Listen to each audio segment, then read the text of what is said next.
Hi everyone. Today we're going to read a fairy tale story. It's called Big Bad Bruce by Bill Peet.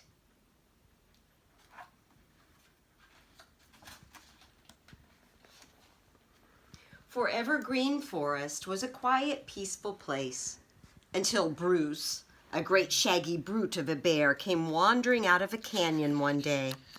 A bear of such size was enough to frighten anyone, and the smaller creatures who lived there kept a sharp eye on Bruce in case he might give them trouble. As long as Bruce was busy rooting around under boulders and logs, searching for a feast of beetles and grubs, there was no need to worry. But when the big fellow was feeling frisky and ready for fun, it was time to beware of the bear. What Bruce called fun was to scare the wits out of everyone. The most fun of all for Bruce was rock tumbling. There were lots of rocks in Forever Green Forest, great jumbles of them. With a swipe of a paw, the bear sent them tumbling down the steep slopes, 3 and 4 at a time. The tumbling rocks shattered logs and flattened the bushes and brush, leaving no place for the rabbits and quail to hide. So they took off in a panic to go leaping and dodging and flying pell-mell in every direction.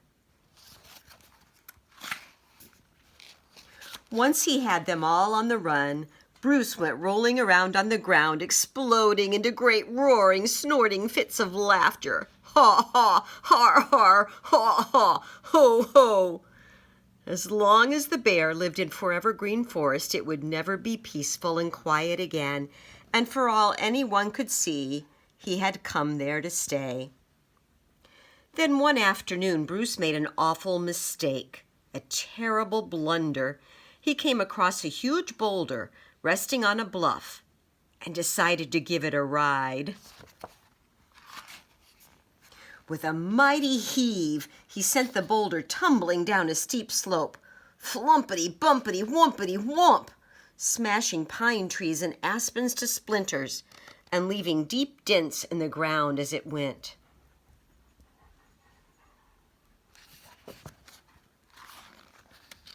In one last big bounce, it landed kerplump in a berry patch, just missing an old woman and her cat by a whisker.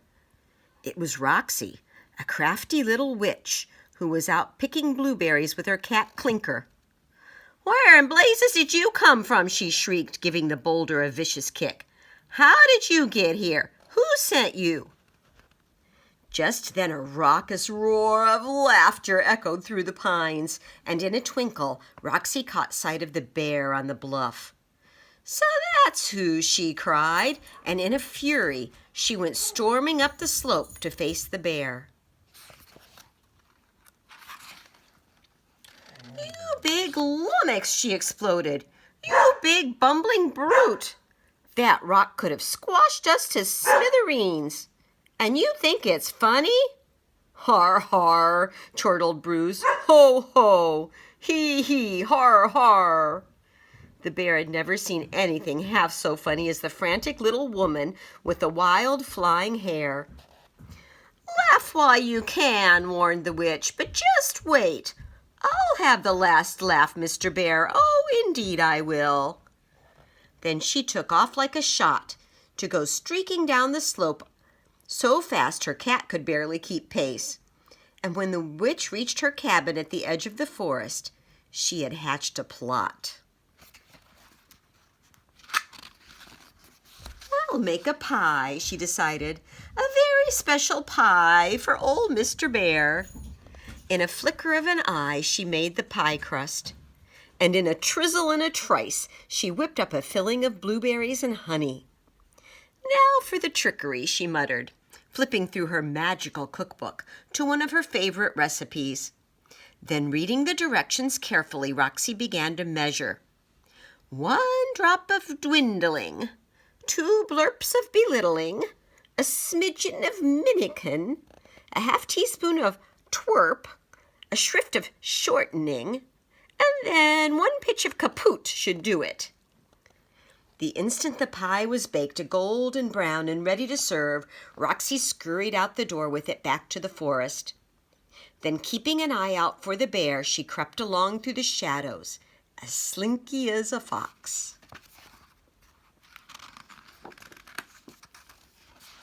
When she reached a small clearing near the spot where she had met the bear, there was not a sign of him. But she could hear him snorting and snooting around in the brush somewhere up the slope. Quickly, she picked out a pine stump, jerked off her apron, and flung it over the top, then put the pie on it. "The table's all set," she whispered. "Now skit, kitty cat, let's get lost." And they ducked behind a log, just a hop, skip, and a jump from the stump, to wait for old Mr. Bear. They didn't wait long. Pretty soon a whiffle of breeze sent the sweet aroma of blueberries and honey drifting up to Bruce, and he followed his snuffling nose straight to the stump, snatched up the pie in his paws, and in one chomp and a slurp, it was gone. "Ho, ho!" crackled Roxy, popping up from behind the log. "I tricked you, Mr. Bear. Ho, ho, did I ever?" Bruce didn't like being surprised, and he let go with an angry growl. "Grow off yourself," Roxy shot back. "You don't scare me. Just watch out you don't get pecked to bits by a quail or stomped on by a rabbit." "Snurf!" snorted the grumpy bear, and he wheeled around and lumbered off into the underbrush. Bruce hadn't gone very far when he began feeling drowsy. So drowsy he could hardly keep his eyes open. So he flopped down against a tree trunk to rest, and in the time it takes for one big yawn, he dropped off to sleep. While the bear slept, he gradually began to grow smaller. Inch by inch and little by little, Bruce dwindled away. He kept shrinking and shriveling until he was down to the size of a possum. And still he kept shrinking. When the diminishing spell was finally finished, the bear had dwindled all the way down to the size of a chipmunk.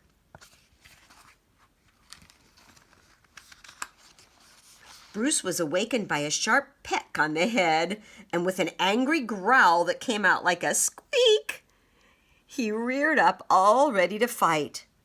But when he found himself nose to beak with a giant of a quail, Bruce backed off to gape in amazement.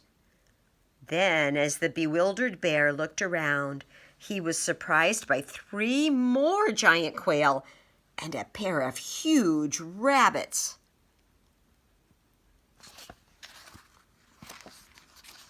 The rabbits and quail had recognized Bruce, and as they closed in to attack, he quickly turned tail and went plowing headlong into a tangle of brambles. But there was no chance of outrunning the rabbits and quail in a thicket. They were close on his heels, pecking and stomping the bear with a fury. Bruce didn't dare try to fight back. He kept ducking and dodging his way through the brambles, frantically searching for some place to hide. A gopher hole, a flat rock to squeeze under, any place at all. At last, he stumbled into a forest of cattails at the edge of a creek, and in a flying leap flung himself into the water, ker splush, and bobbed up well beyond the reach of the rabbits and quail. Then, kicking and thrashing with all 4 feet, Bruce headed for the opposite bank, which was a long, long swim for a tiny bear. About halfway across, a sudden current sent him spinning around and upside down and under.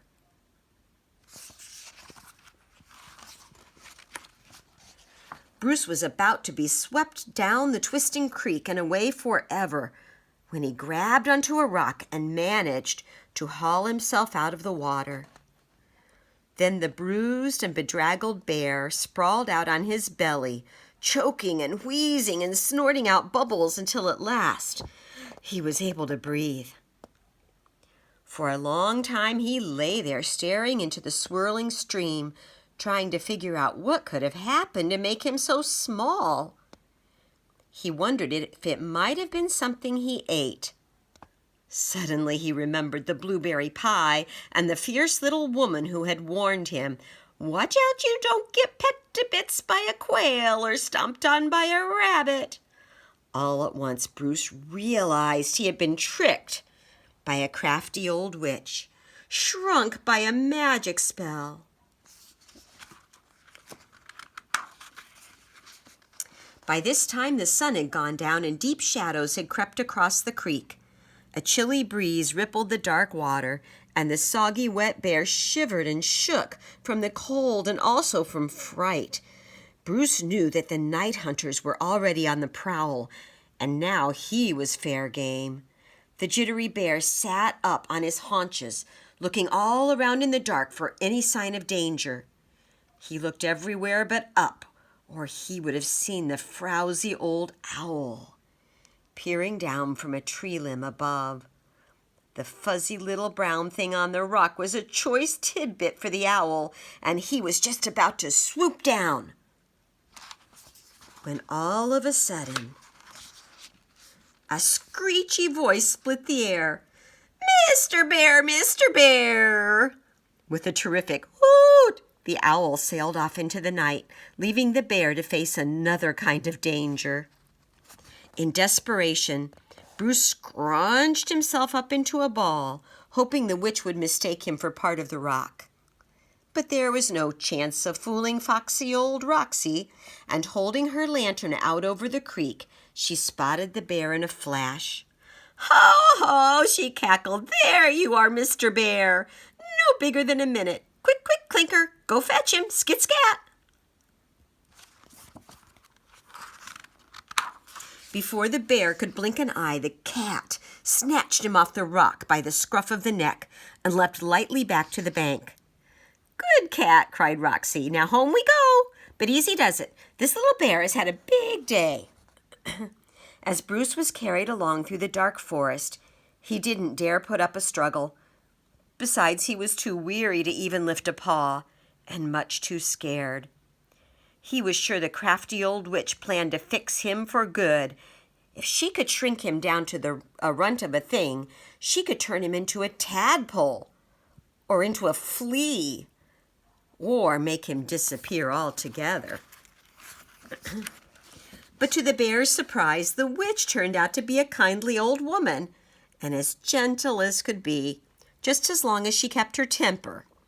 Roxy loved flowers and birds and animals, especially small animals, and she soon grew very fond of the tiny bear, so she decided to keep him that way. Clinker the cat also took a liking to the bear, and they ate out of the very same bowl and slept in the same corner together under the kitchen stove.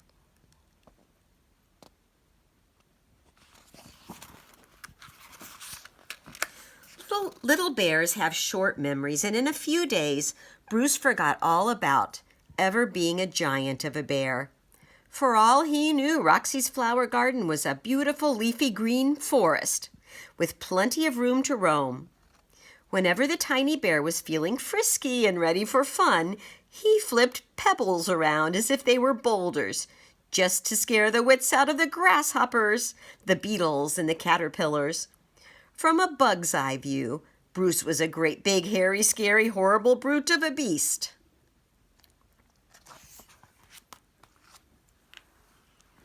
I hope you enjoyed the story of Big Bad Bruce.